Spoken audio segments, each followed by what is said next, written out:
আমাৰ জনপ্ৰিয় মুখ্যমন্ত্ৰী ডাঙৰীয়া ডক্টৰ হিমন্ত বিশ্ব শৰ্মাৰ ভাৰতীয় শৰ্মা ডাঙৰীয়াৰ সবল নেতৃত্বত আজি প্ৰতিটো বুথতে মুখ্যমন্ত্ৰী বা কাৰ্যসূচীৰ লগত দেশৰ সেনাত কৰ্মৰত জোৱানসকলক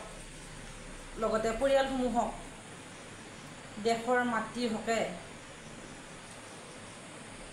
যুঁজাৰ বাবে যি পদক্ষেপ গ্ৰহণ কৰিছে এই পদক্ষেপত আমাৰ নাপ্তাপাৰা গাঁৱৰ বুথ কমিটিয়ে চূড়ান্তভাৱে জোৱানসকলক অৱজ্ঞা কৰিছে বুলি ক'ব পাৰি। কাৰণ আজি তেওঁ ছুটি অহাৰ সময়তো তেওঁক যেতিয়া চৰকাৰে নিৰ্দেশ দিছে যে তেওঁ ইমাৰ্জেঞ্চি যাব লাগে, সেই হিচাপে তেওঁ বেডিং বান্ধি যাবলগীয়া হৈছে। গতিকে আজি সেই বুথ কমিটি অৱজ্ঞা কৰা স্বত্তেও আমাৰ ৱাৰ্ড কমিটিৰ সদস্যা চুমি কলিতাই যে মোৰ আৰু স্বামীৰ হকে যে স্বামী তৰফৰ ফালৰ পৰা যে আজি তেওঁ যুঁজাৰ কাৰণে সাহস দিবলৈ অকলে গাঁৱৰ মহিলাসকলক লৈ আহিছে, তাৰ বাবে তেওঁৰ ওপৰত কৃতজ্ঞতা জ্ঞাপন কৰিছোঁ আৰু তেওঁ এইখিনি সাহস দিয়াৰ বাবে তেওঁক অশেষ ধন্যবাদ জ্ঞাপন কৰিছোঁ। দেশৰ যি জটিল সন্ধিক্ষণত যশস্বী প্ৰধানমন্ত্ৰী নৰেন্দ্ৰ মোদী ডাঙৰীয়াৰ যি আহ্বান, সেই আহ্বান আছিলে যে মন কি বাত অনুষ্ঠান, লগতে সৈন্যবাহিনীৰ যি এক যাত্ৰা, যি অবিৰাম যাত্ৰা, যি আমাৰ সীমান্তত তেওঁলোকে যি অবিৰতভাৱে যুদ্ধ কৰি আহিছে, তেওঁলোকক এক উৎসাহ প্ৰেৰণা দিবৰ কাৰণে যি ত্ৰিৰংগ পদযাত্ৰা এক অনুষ্ঠান আছিলে, সেই অনুষ্ঠানত মোক আমন্ত্ৰণ জনোৱা হোৱা নাছিলে। লগতে আমি সেই অনুষ্ঠানটিৰ কাৰণে মই যিসকল মানে সৈন্য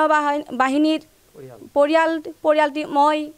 আমন্ত্ৰণ জনাইছিলোঁ সেই সম্বৰ্ধনা অনুষ্ঠানটি যাবৰ কাৰণে, কিন্তু দুৰ্ভাগ্যৰ বিষয় মই যিহেতু সেই অনুষ্ঠানটি অংশগ্ৰহণ কৰিবলৈ নাপালোঁ, গতিকে তেওঁলোক আমন্ত্ৰণ নাপালোঁ, গতিকে তেওঁলোককো সেই অনুষ্ঠান আমন্ত্ৰণ জনায়ো তেওঁলোকক মই সেই অনুষ্ঠান নিব নোৱাৰিলোঁ। এইটো কাৰণে বৰ দুখিত হৈছোঁ, নিজকে বৰ দুখ অনুভৱ কৰিছোঁ, লাজ পাইছোঁ।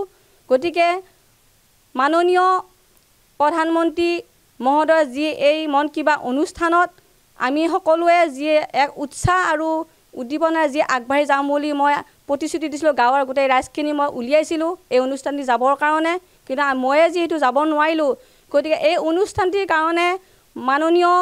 ৰাজ্যিক সভাপতি দিলীপ শইকীয়া ডাঙৰীয়া, জিলাৰ বিজেপিৰ সভাপতি মাননীয় মুকুন্দ কুমাৰ ডেকা ডাঙৰীয়া, লগতে আমাৰ যি বিধায়ক মহোদয় মাননীয় পৰমানন্দ ৰাজবংশী ডাঙৰীয়া এক আহ্বান জনাওঁ যে মোৰ দৰে আৰু বহুতো নৱনিৰ্বাচিত সদস্যা আছে, মোৰ দৰে অপমানিত হৈছে চাগে, গতিকে তেওঁলোকক এই অনুষ্ঠানটিৰ জৰিয়তে বা এই অনুষ্ঠানটি আহ্বান নকৰিব পাৰে, গতিকে তেওঁলোকে এটা আহ্বান জনাওঁ যে মোৰ দৰে তেওঁলোকো যাতে অৱহেলিত হৈছে এই সংক্ৰান্তত মই তেওঁলোকক দৃষ্টিগোচৰ কৰে যেন এই সংক্ৰান্তত। যিসকল সেনাবাহিনী বা এই পৰিয়ালসমূহক তেওঁলোকে অপেক্ষিত কৰিলে, হয়, সেই পৰিয়ালসমূহক আপোনালোকে কি ব্যৱস্থা গ্ৰহণ কৰিছে? হয়, এতিয়া যিহেতু ৰাতিপুৱাৰ ভাগতে সেই অনুষ্ঠানটি শেষ হৈ গৈছে, তেওঁলোকক আমি এটা কথা দিছিলোঁ যে তেওঁলোকক আমি সম্বৰ্ধনা জনাম, সেইকাৰণে এই অনুষ্ঠানটি শেষ হোৱাৰ পিছত তেওঁলোকৰ ঘৰলৈ আহি আমি সেই পৰিয়ালটিৰ সম্বৰ্ধনা জ্ঞাপন কৰিছোঁ। জয়তে আমি আপোনালোকক আমাৰ গৃহত আহি যিটো ভাৰত চৰকাৰৰ দ্বাৰা আয়োজন কৰা মন কি বাত অনুষ্ঠান, লগতে ত্ৰিৰংগা যাত্ৰা, এই যাত্ৰাত যিসকল ভাৰতীয় সেনাই কাশ্মীৰ পেহেলগামত সৈনিক হিচাপে কৰ্তব্যৰত হৈ দেশখনক ৰক্ষাৰ কাৰণে যি সেৱা আগবঢ়ালে, তাৰ কাৰণে আমাৰ ভাৰতীয় জনতা পাৰ্টীৰ তৰফৰ পৰা অৰ্থাৎ ৱাৰ্ড মেম্বাৰৰ জৰিয়তে এই সেনাবাহিনীৰ জোৱানৰ পৰিয়ালক সম্বৰ্ধনা দিবৰ কাৰণে যি প্ৰচেষ্টা আগবঢ়াইছিলে, সেই প্ৰচেষ্টাত আমিও অংশ ল'বৰ কাৰণে আমন্ত্ৰণ জনাইছিলে বা পাইছিলোঁ আমি, কিন্তু যথাসময়ত আমি কোন স্থানত এই অনুষ্ঠানটো হ'ব এই বিষয়ে আমি অৱগত নোহোৱাত তেওঁলোক বা আপোনালোকৰ জৰিয়তে আমাৰ গৃহত আহি আমাৰ পৰিয়ালক এই ভাৰতীয় সৈনিকৰ পৰিয়াল হিচাপে যিয়ে সম্বৰ্ধনা আগবঢ়ালে আমি নথৈ আনন্দিত হৈছোঁ আৰু আপোনালোককো আমি ধন্যবাদ জ্ঞাপন কৰিছোঁ। আৰু আমি চৰকাৰৰ যি পদক্ষেপ বা সৈনিকৰ পৰিয়ালক সাহস দিবৰ কাৰণে যিটো চেষ্টা কৰিছে তাৰ কাৰণে আমি নৰেন্দ্ৰ মোদী ডাঙৰীয়াক ধন্যবাদ জ্ঞাপন কৰিছোঁ, লগতে অসম চৰকাৰকো আমি ধন্যবাদ জ্ঞাপন কৰিছোঁ। আৰু আমি ইয়াৰ লগতে আমাৰ গাঁৱৰ ৱাৰ্ড মেম্বৰ আমাৰ গৃহত আহি আমাক এইখিনি সন্মান দিয়াৰ বাবে আমি মেম্বাৰ ডাঙৰীয়ানী বাইদেউকো আমি ধন্যবাদ জ্ঞাপন কৰিছোঁ। লগতে যিসকল সহযোগী আহিছে আমি তেওঁলোককো ধন্যবাদ জ্ঞাপন কৰিছোঁ। আৰু আমি আশা কৰিম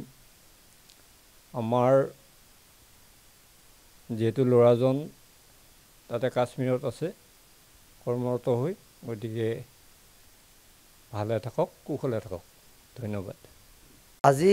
নাপ্তাপাৰা বুথ সমিতিয়ে যিখন মন কী বাত অনুষ্ঠান পাতিলে, ইয়াত আমাৰ অংশগ্ৰহণ যথেষ্ট উৎসাহজনক হ'ব বুলি ভাবিছিলোঁ, কিন্তু আমি যথেষ্ট মানুহৰ লগত যোগাযোগো কৰিছিলোঁ। কিন্তু দুৰ্ভাগ্য আজি মই নাপ্তাপাৰা বুথ সমিতিৰ প্ৰাক্তন সভাপতি হিচাপে মই নিজেই উপেক্ষিত হৈ ৰ'লোঁ। আৰু মই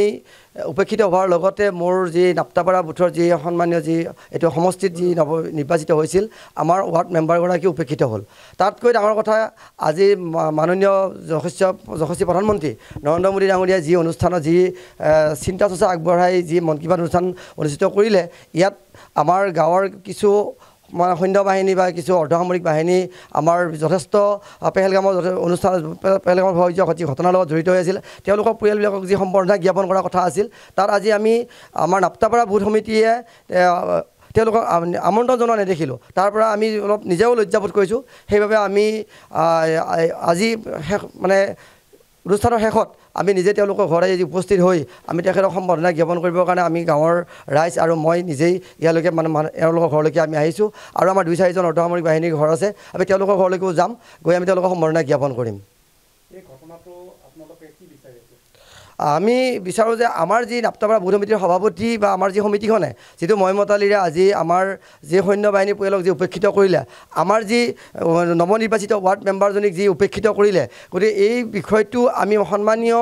ৰাজ্যিক সভাপতি আমি দিলীপ শইকীয়াদেৱৰ দৃষ্টিগোচৰ বিচাৰিছোঁ। আৰু আমি দৰং জিলাৰ সন্মানীয় সভাপতি মুকুন্দ ডেকাদেৱৰ আমি দৃষ্টিগোচৰ বিচাৰিছোঁ। আৰু ইয়াৰ লগে লগে আমাৰ যি চিপাঝাৰ সমষ্টিৰ যি জনপ্ৰিয় বিধায়ক সন্মানীয় পৰমানন্দ ৰাজবংশীদেৱৰ আমি দৃষ্টিগোচৰ বিচাৰিছোঁ। কিয় আমাৰ এই নাপ্তাপাৰা বুথত আজি অনুষ্ঠিত হোৱা মন কী বাতত আমাৰ নৱনিৰ্বাচিত ৱাৰ্ড মেম্বাৰগৰাকী বা আমাৰ যি সৈন্য বাহিনী কৰ্মৰত পৰিয়ালটো কিয় উপেক্ষিত হ'ল, আমি তাৰ কাৰণে আমি তেখেতৰ ওচৰত আমাৰ অনুৰোধ জনাইছোঁ যে এই পৰিয়ালখিনিয়ে কাৰ ভুলৰ কাৰণে আজি উপেক্ষিত হৈ থাকিল, তাৰ এটা আমাক এটা ফলপ্ৰসূ আমি এটা আশা কৰিছোঁ, তেওঁলোকৰ এটা সম্বৰ্ধনা আমি আশা কৰিছোঁ। আমি ঠিক অপমান কৰা বুলি আমি